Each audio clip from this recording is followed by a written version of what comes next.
স্ত্রীকে তালাক দিয়েছে। তিনটা কাজ নিকৃষ্ট, আল্লাহর কাছে কিন্তু জায়েজ।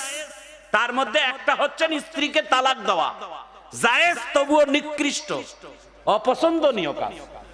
2 নম্বর ভিক্ষা করা। ভিক্ষা করা, শরীরে সামর্থ্য আছে, শক্তি আছে, তারপরও মানুষের কাছে হাত পাতাই খায়, এটা আল্লাহর কাছে অপছন্দনীয় কাজ, যদিও জায়েজ আছে। কথা কোন ঠিক কিনা? আরো জোরে কোন ঠিক কিনা?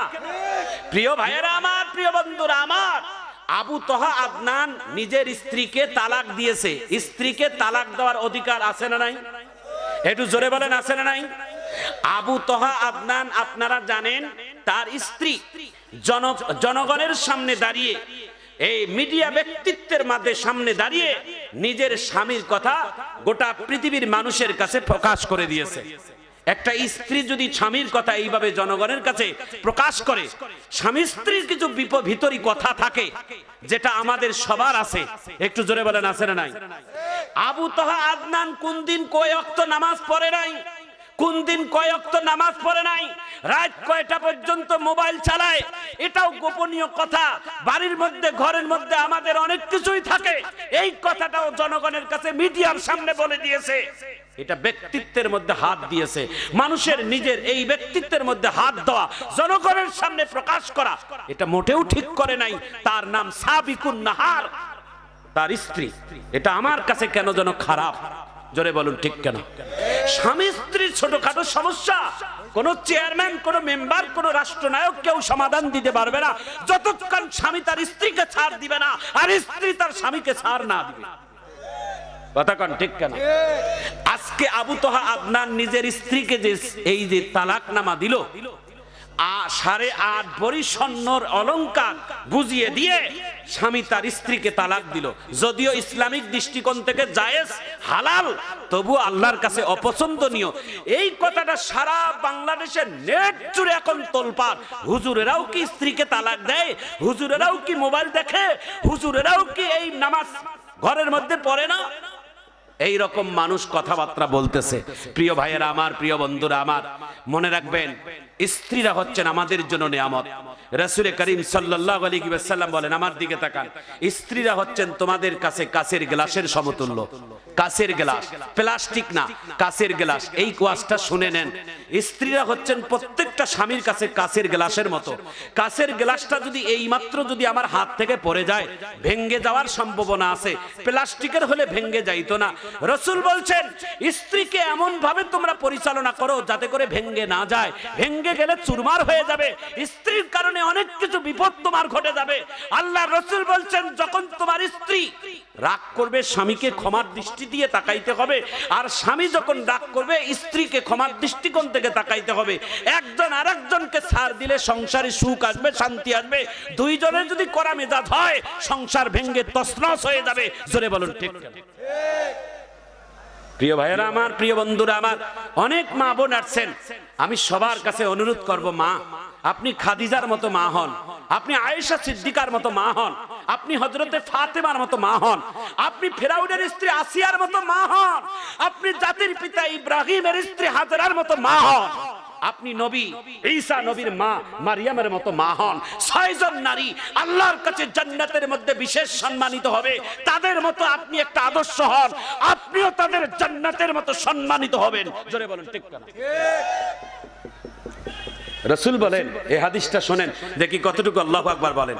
রাসূল বলেন, আমি জান্নাতে গেছি, জান্নাতে যে নারীদের সংখ্যা কম দেখছি, আর জাহান্নামে গেছি, যে দেখছি নারীদের সংখ্যা বেশি। একটু চিৎকার দিয়ে জোরে কোন মারহাবা। রাসূল বলেন, 2টা কারণ নারীদের জাহান্নামে যাওয়ার। 2টা কারণ। 1 নাম্বার হচ্ছে তুকসিরনাল লানা ওয়া তাকফুরুনাল আশির। 1 নাম্বার হচ্ছেন অল্পতেই তারা স্বামীদের সব গোপনীয় কথা প্রকাশ করে দেয় জনগণের কাছে, এটা একটা অপছন্দনীয় কাজ। 2 নাম্বার, তাদের মুখ থেকে অল্পতেই অভিশাপ বাহির হয়। কথা কন ঠিক কিনা? সমাজে বাস্তবতা আছে না নাই? অল্পতেই অভিশাপ দেয়, আল্লাহ ওর হাত পা একেবারে ঝুলি পড়ুক, ওই তাড়াতাড়ি মরুক। কথা কোন ঠিক কিনা? 2 নম্বর, স্বামীর সমস্ত 10 বছরের ভালোবাসা একটা সেকেন্ডের মধ্যে সব ভুলে গিয়ে এই আবু তহা আদনানের স্ত্রীর মতো জনগণের কাছে ফাঁস করে দেয়। স্বামী কি জিনিস না থাকলে বোঝা যায়। স্বামী না থাকলে তাকে বিধবা বলে, স্বামী না থাকলে তাকে বিধবা বলে। পুরুষ হচ্ছেন এই সমাজের সব থেকে বড় অসহায়। আমি মনে করি কি জানেন, আপনারা মনে করেন উল্টো। পুরুষ এমন একটা অসহায়, পুরুষ যখন কোন স্ত্রীর কাছে যায় বড় বড় কথা বলে, স্ত্রী সঙ্গে বলবে তুমি কিছুই জানো না। যখন সন্তানের কাছে যায় কথা বলে, সন্তান বলে বাবা তুমি কোনো বোঝো না। যখন বাবা মার কাছে যায় তখন বাবা মা বলে তুমি ছোট, তুমি বোঝো না। এই পুরুষটা বুঝবে কখন তার মাথার ঘাম পায়ে ফেলে এতই কিছু করতেছে, অথচ সংসারের জন্য সব ত্যাগ স্বীকার করলো। আজকে কোথাও সুখ পায় না, শান্তি পায় না, দাম পায় না, মূল্যায়ন পায় না। পুরুষ পাবে কোথায়? জোরে বলুন ঠিক না? আম্মা মনে হয় আপনারা মনে মনে বেজার, তাই না? রাসূল সাল্লাল্লাহু আলাইহি ওয়াসাল্লাম বলেন নারীদের পুরুষদের থেকে আল্লাহ তাআলা নারীদের গুণ 3 গুণ সম্মানিত করেছেন। হাদিসটা বলে শোনাচ্ছি, একটা জোরে মারহাবা করুন। রাসূল বলেন قال النبي صلى الله عليه وسلم الجنة تحت أقدام الأمهات।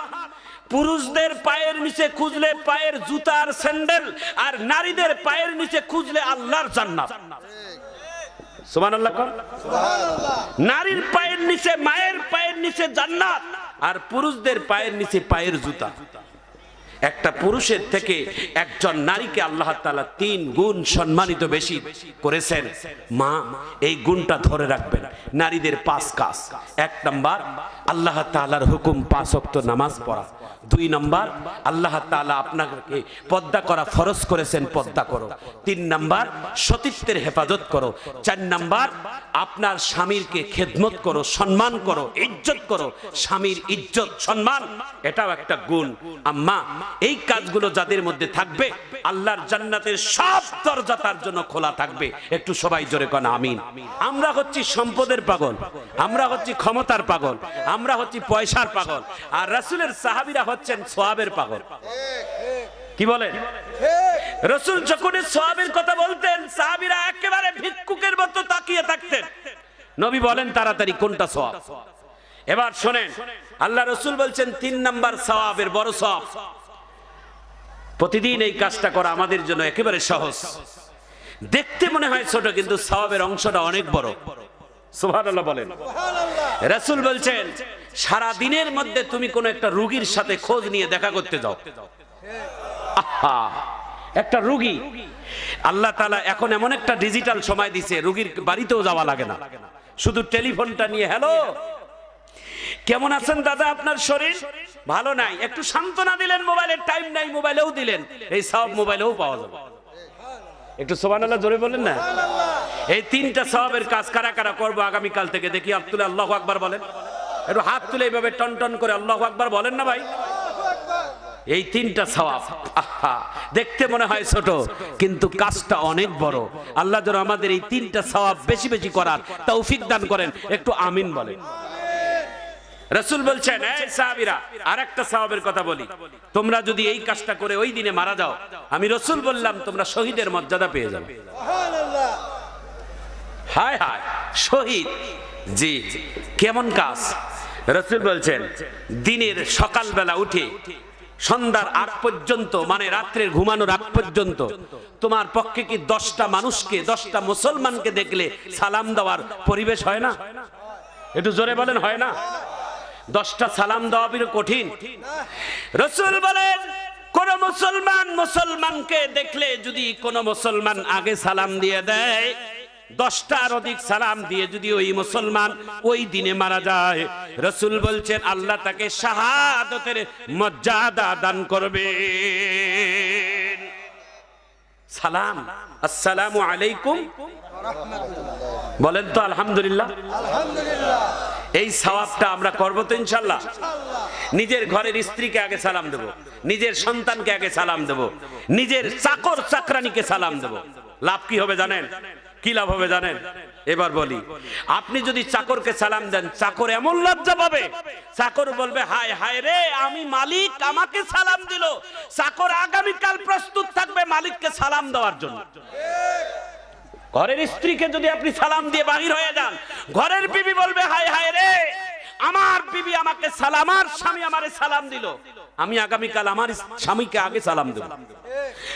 সন্তান বলবে আমার আব্বু আমাকে সালাম দিল, আগামীকাল আমি সালাম দেব। শিক্ষক তার ছাত্রকে সালাম দিবে, ছাত্ররা বলবে আগামীকাল আমরা শিক্ষককে সালাম দেব।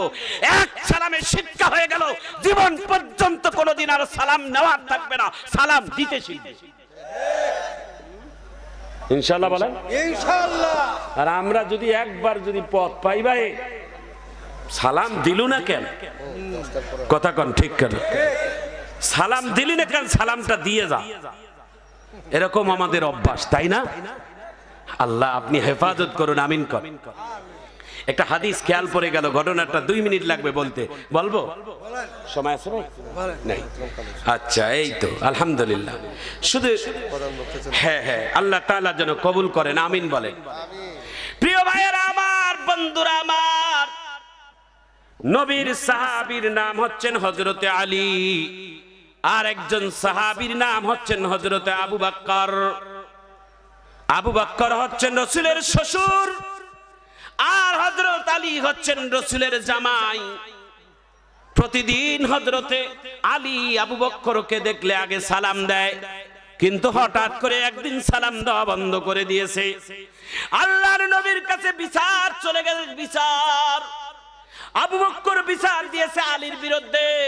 নামাজের পরে আল্লাহ রাসূল আলীকে তলব করেছে, আলী তুমি প্রতিদিন আমার আবু বকরকে সালাম দাও, আজকে কেন দাও নাই?